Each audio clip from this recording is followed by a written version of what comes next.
Hi, and welcome to Peak Performance with Dr. Doug. A lot of great things are going on right now. A lot of scary things are going on right now in the markets. I just finished doing a hit on Power Lunch today talking about the Goldman Sachs debacle. What's really going on in the world? How does it affect the investor mindset?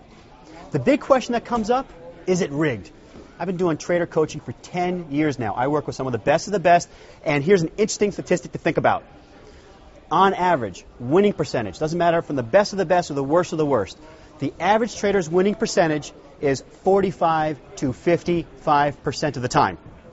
Now think about that. If you're right about half the time, how could it possibly be a rigged system? At the end of the day, trading success at the top end of the pyramid is not about how many times you're right.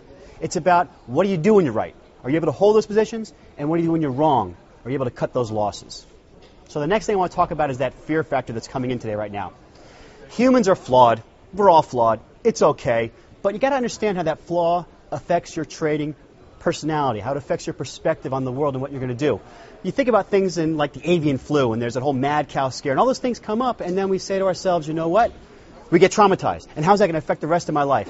When we see things in the market like this, and they're big deals, I'm not saying they're not, they're big deals, but are they really going to impact the bigger picture? You've got to think like the elite. You've got to step away and say to yourself, has anything fundamentally shifted in the world that could impact my investments in the long term? And as a short-term trader, you want to look at that probability, that percentage, and say to yourself, you know what? This is going to create volatility, and with volatility comes opportunity. Thanks for watching this episode of Peak Performance with Dr. Doug. Trade well, and I'll see you next week.